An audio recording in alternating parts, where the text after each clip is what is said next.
Okay. Thank you.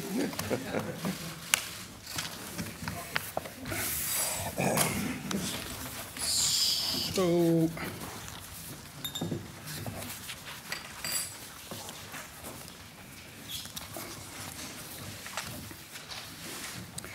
ladies and gentlemen, the Vice President and I are very pleased to welcome you to our press conference. We will now report on the outcome of today's meeting of the Governing Council, which was also attended by the Commission Vice President, Mr. Dombrovskis. Based on our regular economic and monetary analysis, today we conducted a thorough assessment of the outlook for inflation, the risks surrounding this outlook, and our monetary policy stance. As a result, the Governing Council took the following decisions in pursuit of its price stability objective. First, the key ECB interest rates were kept unchanged, and we continue to expect them to remain at their present levels for an extended period of time and well past the horizon of our net asset purchases.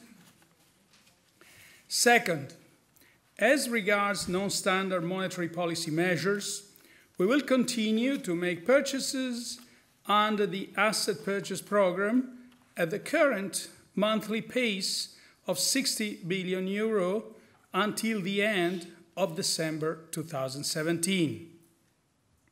From January 2018, our net asset purchases are intended to continue at the monthly pace of 30 billion euro until the end of September 2018 or beyond, if necessary, and in any case until the Governing Council sees a sustained adjustment in the path of inflation consistent with its inflation aim.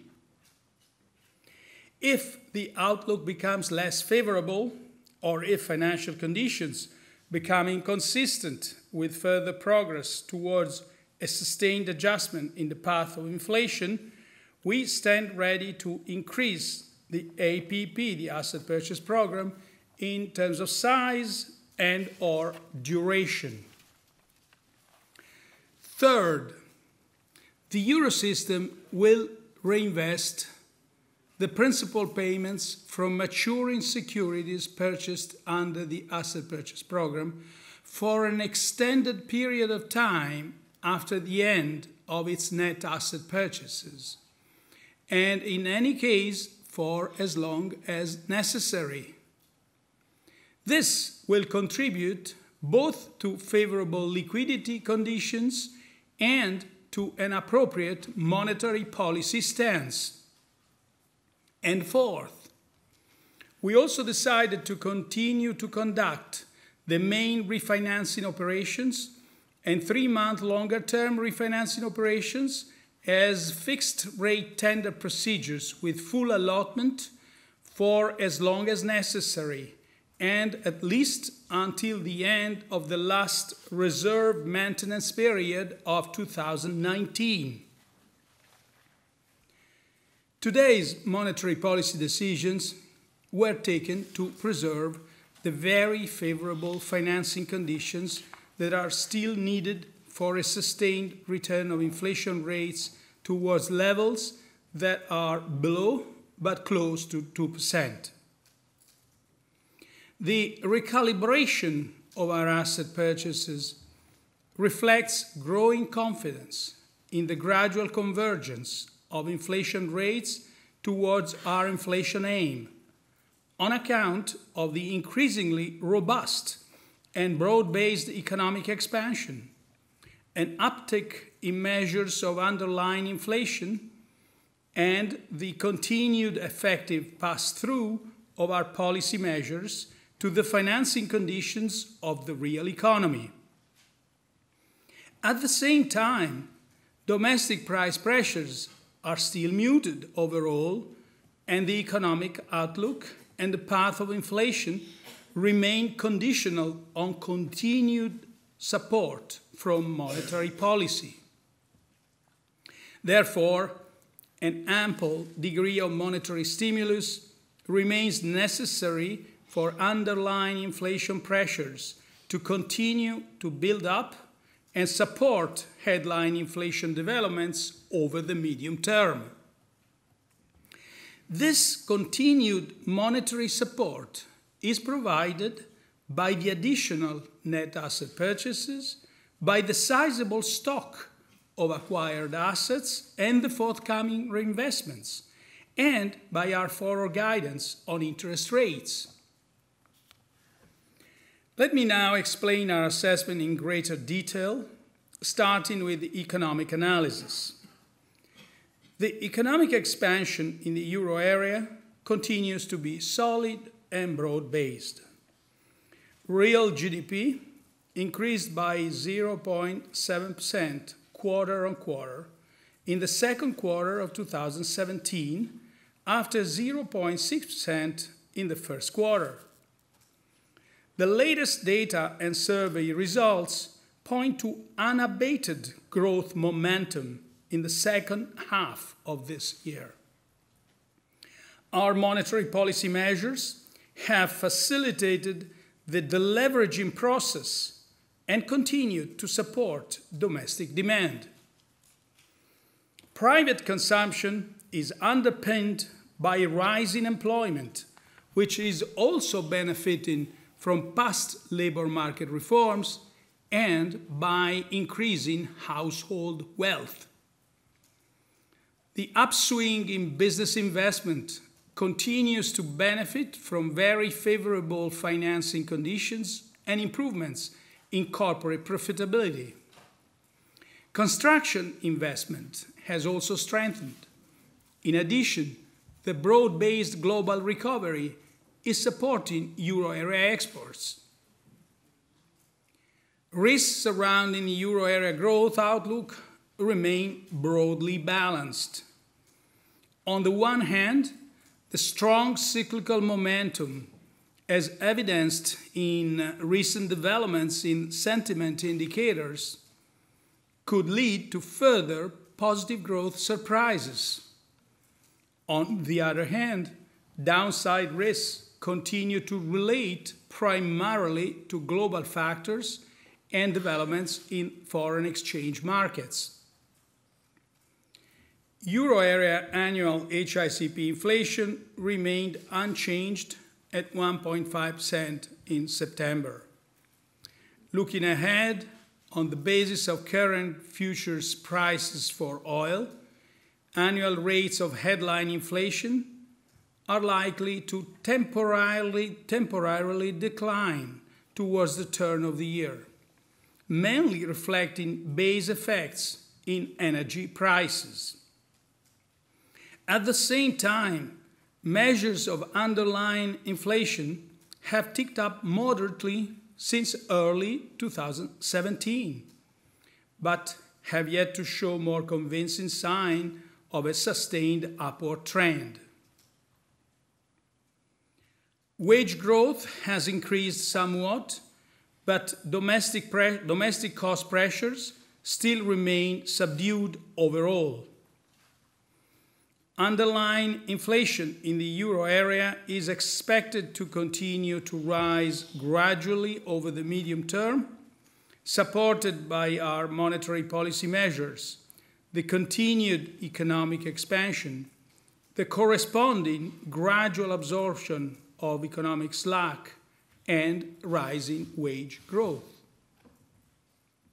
Turning to the monetary analysis, broad money M3 continue to expand at a robust pace, with an annual rate of growth of 5.1% in September 2017 after 5% in August.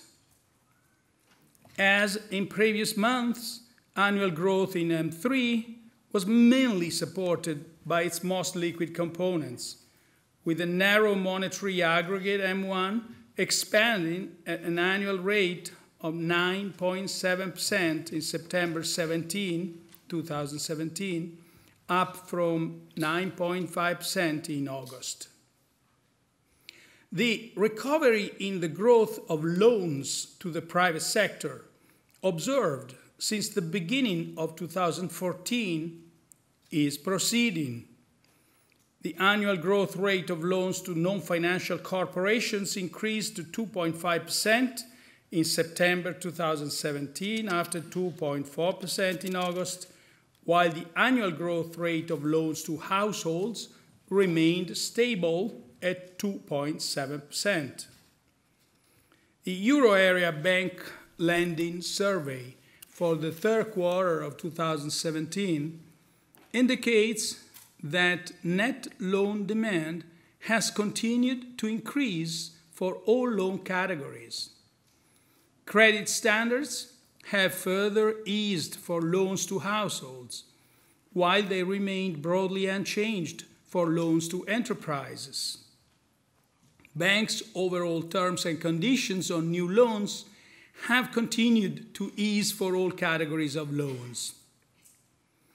The pass-through of the monetary policy measures put in place since June 2014 continues to significantly support borrowing conditions for firms and households, access to financing, notably for small and medium-sized enterprises, and credit flows across the euro area.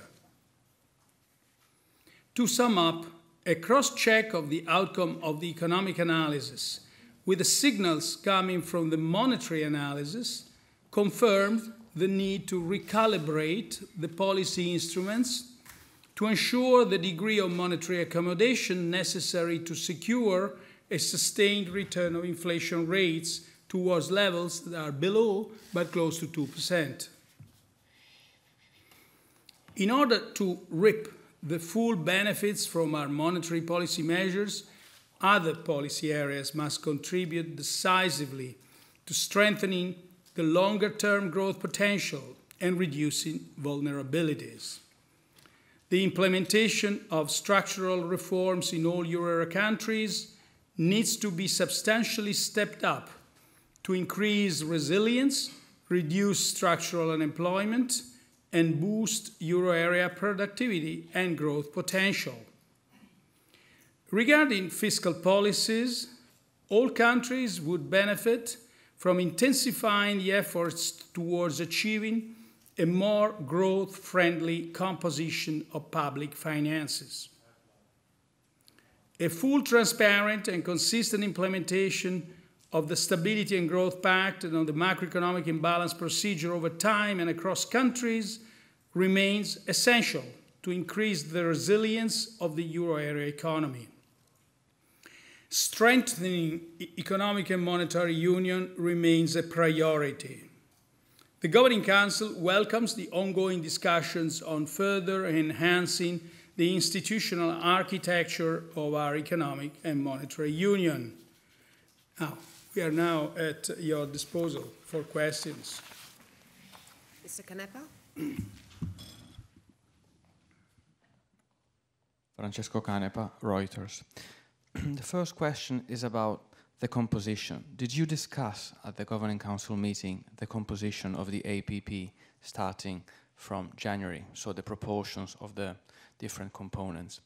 The second question is about the alternative scenarios. What alternative scenarios did you discuss apart from the one that finally made the cut?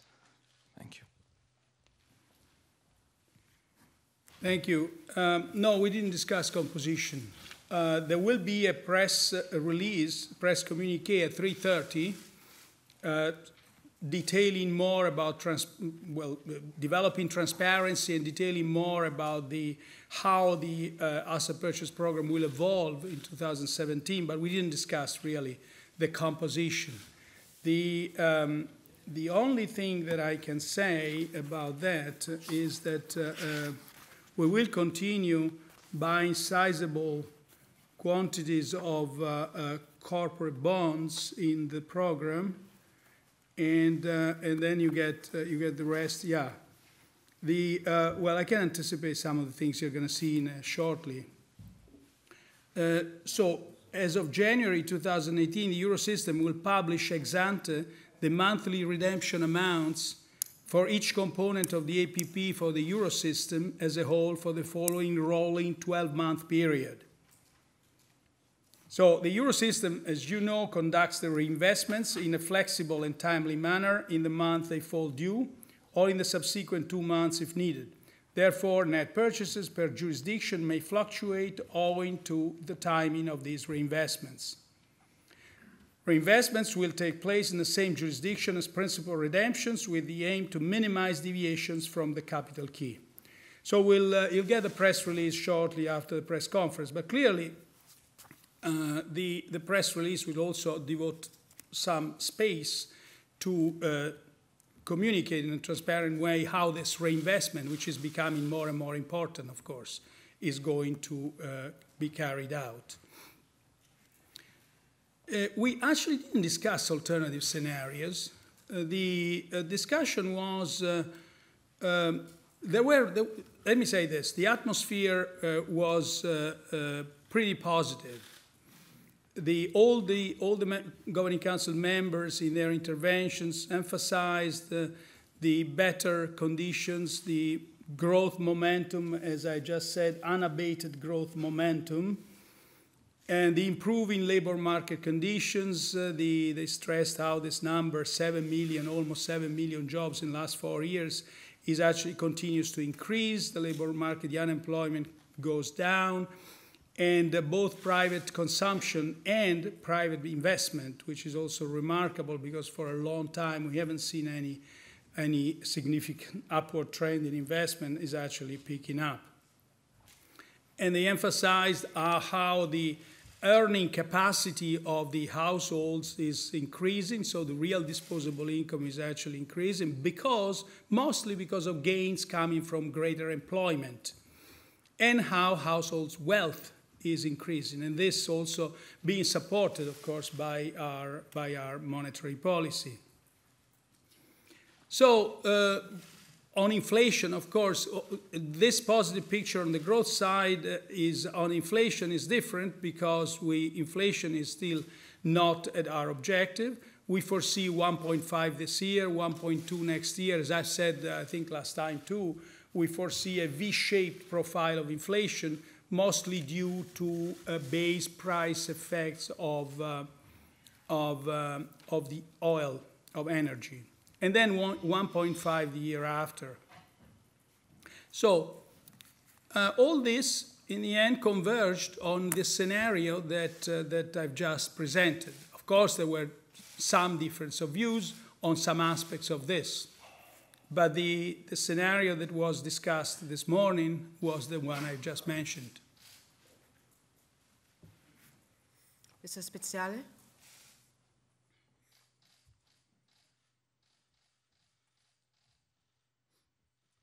Alessandro Speciale, Bloomberg News. Mr. President, on the new guidance that you provide on reinvestment, that they will continue for an extended period of time and for as long as necessary, could you explain a bit more of what you mean with as long as necessary, and how this guidance interacts with the one on rates?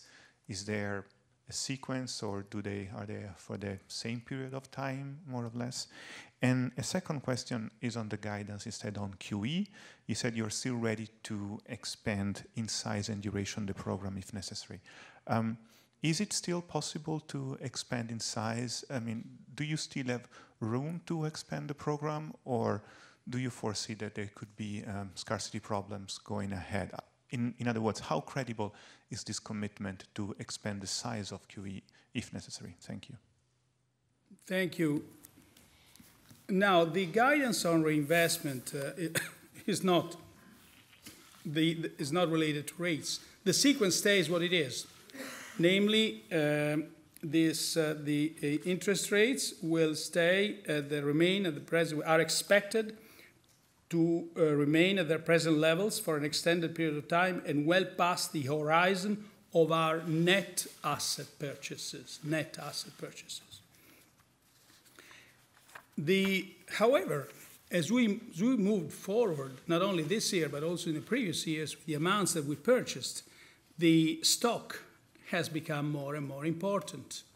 And this year, as we continue asset purchases, it will keep on increasing. So the commitment that the Eurosystem has taken today is that it will reinvest the principal payments for maturing securities purchased under the APP for an extended period of time after the end of its net asset purchases, and in any case, as long as necessary. So there isn't any specific link with interest rates. So there is no link here. Now, of course, as I said, I want to stress the importance of reinvestment. I'll never forget that in December 2015, in one of my usual periodic press conferences like this, we announced a series of measures, and we also said, look, we are going to reinvest this. And basically, there was no reaction. Not at all. Not only that, but it was actually considered to be totally marginal. And in fact, there were many sort of wrong estimates of what these potential reinvestments might be.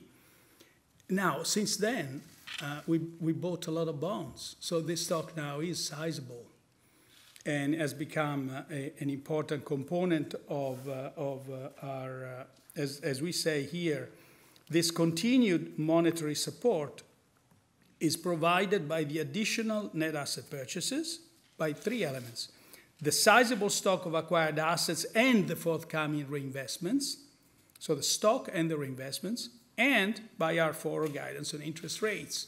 So the three elements act together. Now, on the flexibility, I think on the credibility, on the potential constraints, I think you've been asking, not you, I mean, been asking this question: will you make it?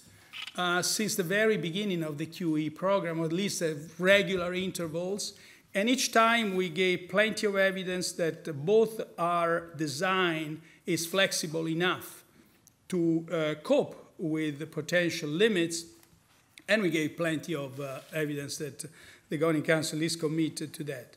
We didn't discuss parameters or limits, anything today. Ms. Weisbach? Annette Weisbach, CNBC. I'd have a question also on reinvestment. So just looking at next year, come September, and the official program might end. I say might. Would reinvestments actually make up from the volume side for the normal QE? So the question is, in volumes, how big are reinvestments? I mean, you must have calculated that. I don't have a number on that today, but you will get much information in the press release, and unless the Vice President has a number on that. The reinvestments will be carried out in a flexible way, and the modalities of the reinvestment are going to be described in this first press release. Yeah. Yeah. But let me add just one other thing. We'll continue buying these, by the way, according to the present conditions until December. So as far as any clarification is concerned about the future, we have time until, I would say, December or even earlier. Yeah, sure. Given the concern in the markets that there are not a lot of bonds left if you come to an end in September. So how credible do you think such a pledge might be going forward, like to have a very flexible extension potentially to QE? No, that's another question. Yeah. No, that's the same question as before. So one thing is our reinvestment, and that is going to be massive, of course. And the Vice President to say something on that? No, you will have the numbers because we announced precisely at 3:30 that we will start disclosing the pattern and amounts of reinvestment per month for the following 12 months. So you will have all those numbers, which are quite sizable per month. I think on average we are talking about many billions per month on average. There are big differences from month to month because it depends on the dates when the bonds reach maturity. But of course, reinvestment is then sizable, say like 10 billion per month. But it's just to restore the amount of the stock. And the amount of the stock in itself produces an effect, of course, on markets, because we are talking about asset markets where the stock is always potentially in play. So the stock is also important for the transmission of monetary policy. Let me just make one point. The press communique will not contain a number at 3:30. No, but no, so the disclosure will follow. Yes. So it's going to be carried out in the way I kind of described before, in a flexible way, and you will get more information in the press communique. Now, on the other question, it's the same as before. See, so far, you, as I said, all of you have been asking this question on, and basically our program is flexible enough that we can adjust its size. We can adjust. We can carry it through smoothly, and that's been the evidence we've given until now. And the Governing Council is committed to that. Now, this time, of course, we are also going to have the reinvestments of the maturing securities, and we still have our forward guidance. So in terms of our capacity to achieve or to have a monetary policy stance which will support the sustained inflation objective, self-sustained inflation objective, we are well placed. Ms. Jones? Claire Jones, Financial Times. First question, you seem to have emphasised a lot in recent weeks the forward guidance on interest rates, that rates will remain on hold well past the horizon of QE. Would you care to maybe say a little bit more about what is meant by well past? We now have some in markets predicting the first hike is going to be in 2020, so is that right, or would you say 2019 is a more reasonable estimate? For my second question, the Bank for International Settlements has been advancing the argument that national central banks now have far less control over inflation because wage setting goes more to global and technological factors than it does domestic demand. Would you accept that argument? And if so, how do you adapt to that? Thank you. Thank you. The well past is a concept that is such that it should anchor short-term interest rate expectations in a way that is supportive the achievement of our inflation aim, namely a self-sustained, durable convergence of inflation to our objective of an inflation rate which is below but close to 2%. As far as the second question is concerned, I think I wouldn't rule that out. I wouldn't rule the fact that there are international global factors underlying the inflation development. We all know about the global value chain. We all know the delocalization of certain production centers and more generally the globalization and the different retail networks that are operating today. But our view is, and our policy is designed and based on a view that looks at the output gap and looks at the unemployment rate defined in various ways. Of course, we are now looking at the broad definition of unemployment and looks at the factors that will cause an increase in inflation as the unemployment rate will decrease and as the output gap will shrink. So our attention today is really more on the factors that are close to us. In other words, there may be global factors, but we can't do anything about that. But we can do a lot about domestic factors. First and foremost is the speed of response of nominal wages to the closing output gap. And that's where our monetary policy becomes essential. And that's what our monetary policy has, in a sense, contributed to create more than 7 million jobs in 4 years.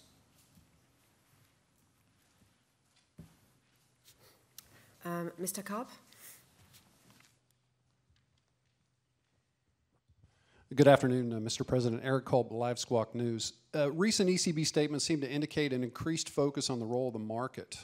With the reduction plan set to take effect in fewer than 70 days, how has the ECB paved the way for today's announcement through its communications to the public? That's my first question. And my second is, there's a lot of differing views inside the Governing Council, at least according to what some of the people say publicly. Was the Governing Council unanimous today in its decision with regards to the size and longevity of the plan?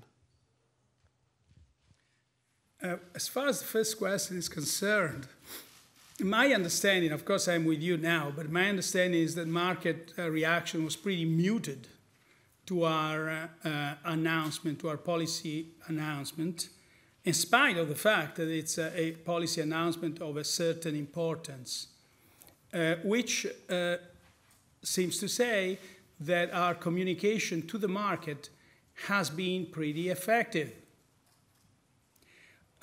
Also, we are going to have a communication conference in 2 weeks' time, so you are cordially invited to participate there, and it's jointly organized with the Federal Reserve.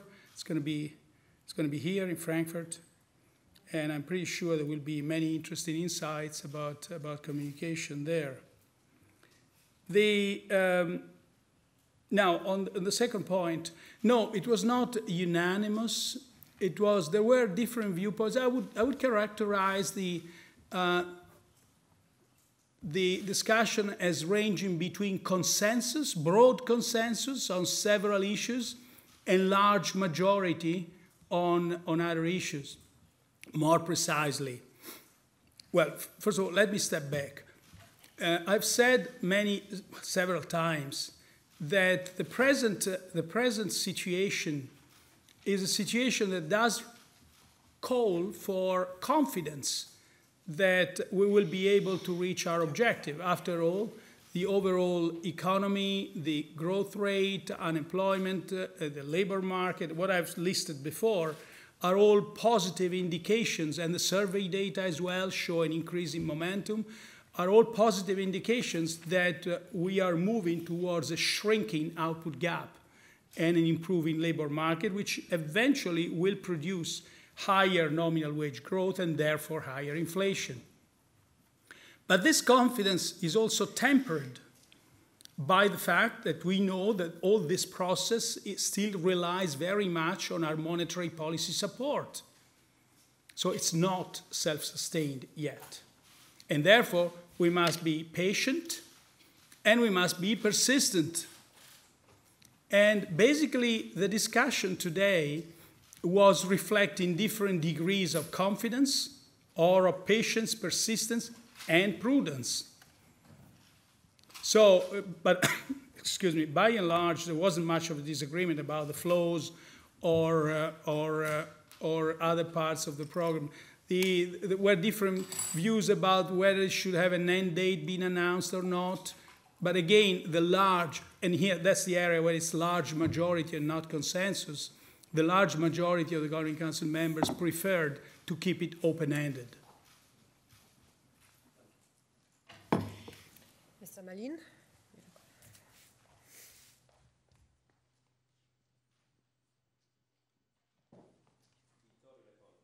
Does a new ECB, European Central Bank proposal, involve greater provisions for the devaluation of an NPL, no performing loan credits?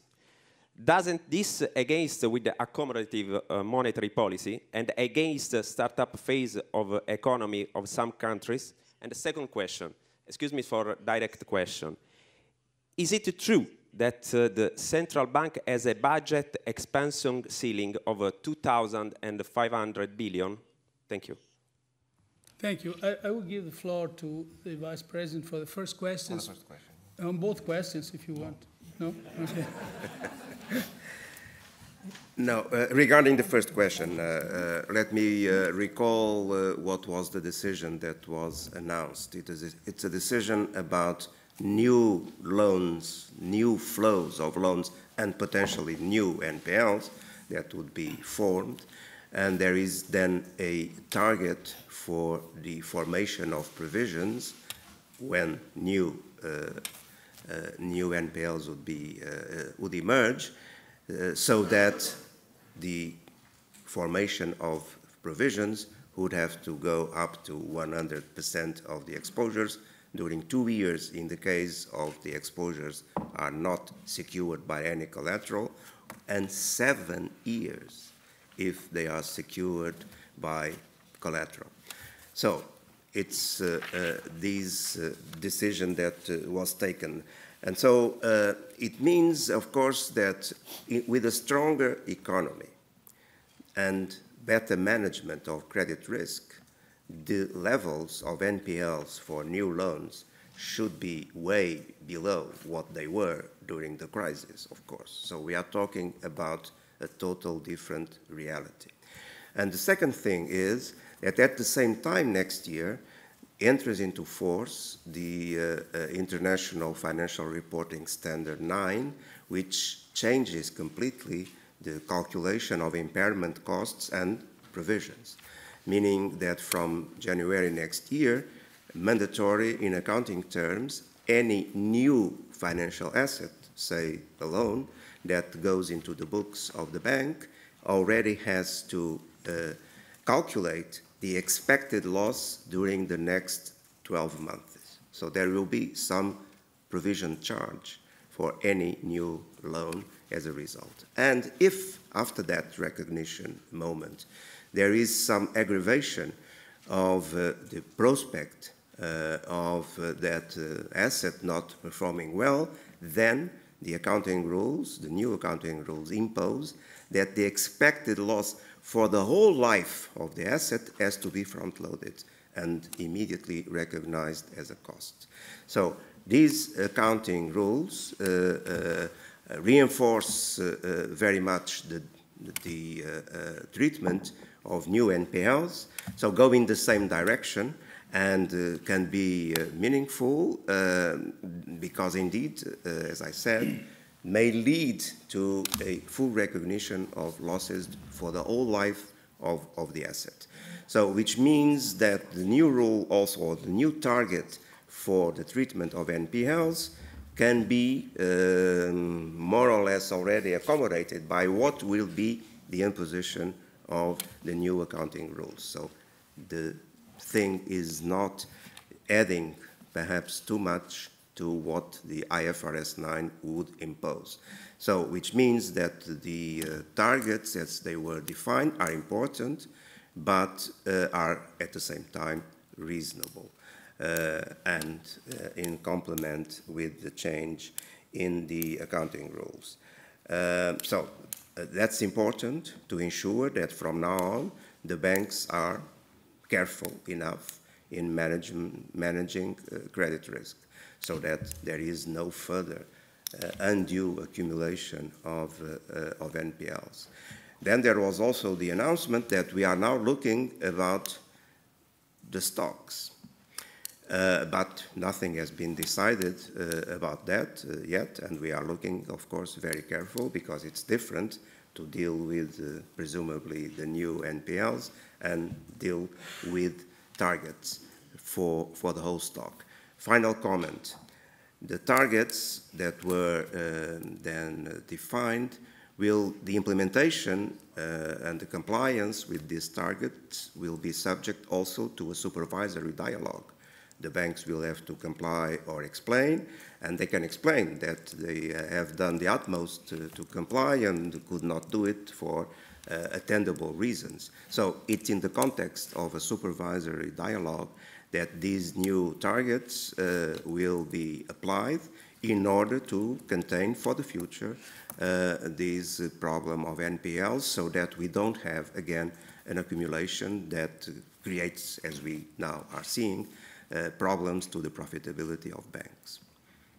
I'm sorry, I didn't understand your second question. Yeah. Second one. Me neither. You talked about ceiling. What did you mean? The central bank have a ceiling of the budget expansion because in market more people say that 2,500 Oh, no. Oh. No. The answer is no. Okay, now second try to Mr. Malin. Over there in the middle.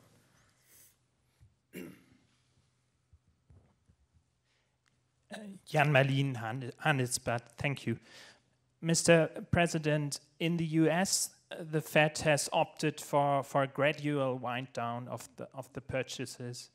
And now the ECB have taken a different approach. Why? And my second question, today's decision comes at a time where the Fed has already raised rates, and the Bank of England might raise rates soon. So do you think the global monetary cycle is turning now? Thank you. Thank you. The monetary policies of different jurisdictions reflect the different positions they are in achieving their objectives, and the different positions the economies have in the business cycle. As such, the US recovery is way more advanced than ours, and the inflation developments, because we are concerned about price stability, are way behind. That justifies a difference in monetary policy stance.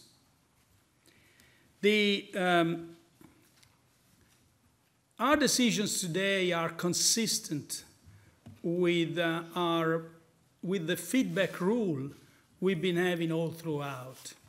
When the general conditions improve and we see that our inflation objective is closer, we've downside asset purchases in the past, or we have upsized them in the past as well. And this is very much following the same logic. On one hand, it does reflect an increasing degree of confidence in our capacity to reach a self-sustained inflation objective.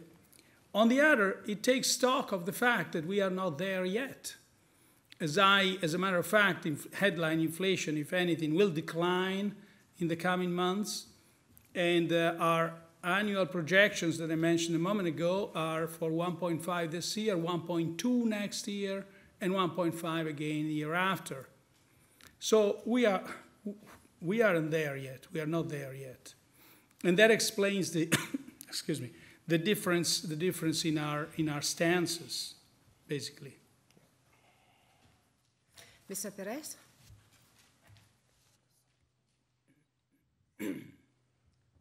Hi, this is Claudio Perez from El País. The Catalan government sent some emails to the ECB and apparently a letter to you. Okay, but they say that the political instability in Spain will have an impact in the financial stability in Spain and in the Eurozone as a whole.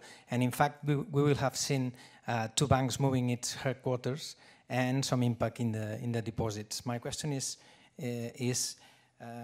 political uncertainty in Catalonia now a risk for financial stability in Spain and in the Euro area as a whole? You know, it's very, very difficult to comment about developments that change every day. So it's just very difficult. Of course, we are following what's happening. The importance of what's happening is significant. To conclude now that there would be financial stability risks would be premature. We have to see what's going to happen. But rest assured, we look at that with attention, great attention. Mr. Schroes. Thank you, Mark Schroes, Börsenzeitung. In the past, you've always stressed when you were buying 80 billion or 60 billion that there will be no abrupt end to the purchases in order to avoid cliff effects. Now, given the new amount of 30 billion, is that still valid? So will there be in any case a phasing out of the purchases, or from that level would it be possible to stop them immediately from one month to the other? And the second one, you've also stressed the sequencing between net purchases and interest rate hikes. Is there also such a sequencing between interest rate hikes and balance sheet reduction? For example, the the Fed in the US had always argued that it would only start reducing its balance sheets once the interest rate normalization was well underway. Is that a pattern you would also follow? Thank you. Thank you. Well, the answer to the second question is we really know. We haven't discussed it. We haven't discussed it at all. To the first question, I said before that the decision today is for an open-ended program, and I may add, certainly it's not going to stop suddenly. It's not going to stop suddenly. It's never been our view that things should stop suddenly. And so, but it's the open-ended, and the large majority of the Governing Council expressed its preference for keeping it open-ended. And this is because, basically, for a variety of reasons. One, of course, is to reaffirm the steadfast commitment of the Governing Council to pursue the price stability objective. But also, it's due to the fact that there is still a large amount of uncertainty, and therefore prudence has inspired many governors to opt for this possibility. So it's basically that's what we decided. And that's right. Well, sorry, you? No, I'm saying the second question, we do have a sequence which is defined and reaffirmed today. So no, but the question here was the sequence about net asset purchases is defined today. The sequence, the new sequence you are pointing out, was actually the same question I have received before. There isn't any sequence between the balance sheet, the stock, and the interest rates. No, we've not discussed that. Mr. Merli? Alessandro Merli with Il Sole 24 Ore. You've reiterated the well past, the expression well past in terms of your sequencing.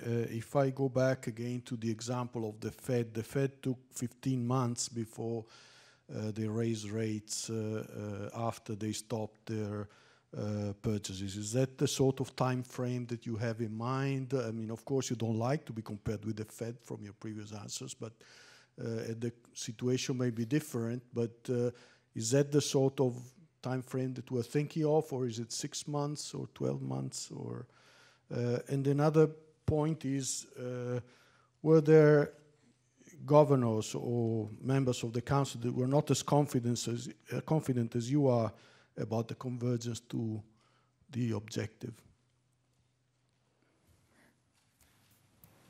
No, as far as the second question is concerned, we're really talking about nuances. The general picture is a picture of a part of the world which is doing pretty well. And growth is growing, and momentum is also growing, labor market and everything is doing, I mean, I think it's, I can't remember how many quarters of consecutive growth, 17, I believe. 17, yeah. And now it's a 0.7% growth, as I just mentioned, which was higher than the 0.6 that was expected. So at the same time, we don't see yet an encouraging sign neither in nominal wage growth nor in underlying inflation. Although one has to say that underlying inflation is higher than it was at historical trough at the year end last year, but it's still quite far from any historical average. So it was basically most, as I said, the large majority, if not consensus, was in the end for a solution, for a decision, which was prudent. The bottom line is prudent, which was both confident but also patient and persistent. Now, the time frame, I think I said it before, we don't have a fixed time frame when we define a medium-term concept. It's not a fixed time frame. It really depends on how we are approaching to the achievement of our objective of price stability. And I think comparisons with other jurisdictions are not really appropriate because of, in a sense, what I said before. are, first of all, institutional differences, but also different positions in the business cycle, different formations, price formation mechanisms, different labor markets, different speeds of response. So it's, and in a sense, our experience with monetary policy has been quite different from what the Fed has done until now. Ms. Thier? Janit hier, Frankfurter Allgemeine Sonntagszeitung. Thank you. The statement says if the outlook becomes less favorable, and I was wondering what if it becomes more favorable? Would you be willing to decrease the APP in terms of size and or duration? Thank you. Well, this is today's decision. And as up to, this is taken on the basis of information we have today, and it's a commitment to undertake these purchases and to have the reinvestment of the principal payments from maturing securities purchased under the APP for an extended period of time after the end of its net asset purchases, in any case for as long as necessary. Then we have the full allotment, the longer-term refinancing operations at fixed-rate tender procedures with full allotment. So we have, and then we have the forward guidance of interest rates, and this is based on the present information set. This is our commitment. We don't foresee changes now.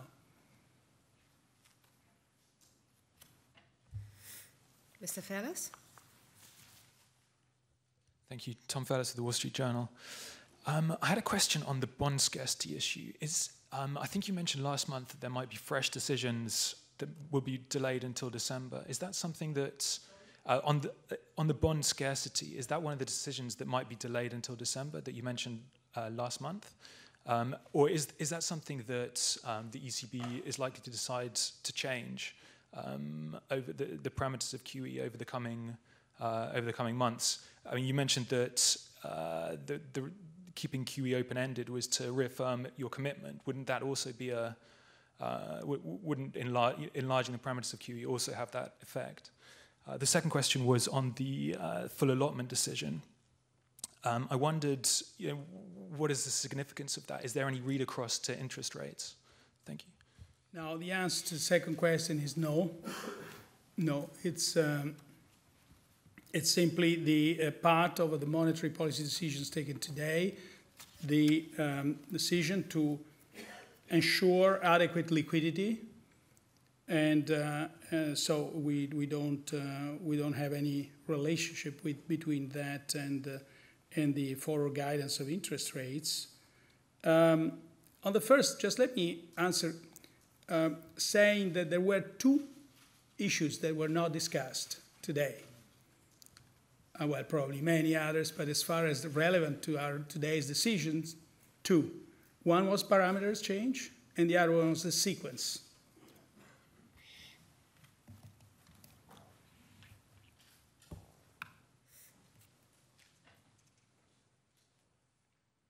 Mr. Ewing? Jack Ewing, New York Times. Some analysts have talked about whether there would be some risks that would be exposed as you start to reduce your quantitative easing. In other words, perhaps asset prices that have gotten too high or companies that have gotten used to low interest rates would have trouble with higher interest rates. I just wonder if that's something you've looked at and whether it's something you're concerned about. Thank you. Well, it's certainly something we are looking at. We are not concerned about that because we, as I said before, will continue, and the press community will have words to this extent, we'll continue purchasing ample quantities of corporate bonds. So we certainly monitor that development like we do on other developments in various markets. But there isn't anything special that one would flag about that. And the final question goes to Mr. Stumpf. Back on December, you announced the reduction of the QE, but you insisted it shouldn't be called tapering. Sorry, back on December, last December, you announced a reduction of the QE program, but you insisted on not be called tapering. After this new recalibration, can we assume that the ECB is now tapering with that word? And one more question. Has the ECB bought more Spanish debt than usual in order to contain the recent volatility? Thank you. So the answer to the first question is no. No, as a matter of fact, there was also another thing that's not discussed.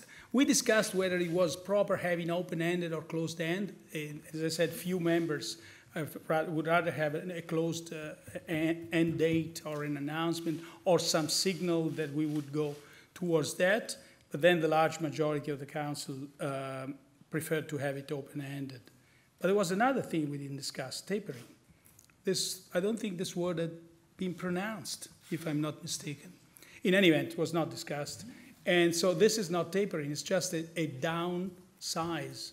As I said before, it's consistent with our feedback rule, which we've been using all throughout. Now, the second question, the answer is no. Because our mandate is price stability and not what's happening in different countries. Thank you very much.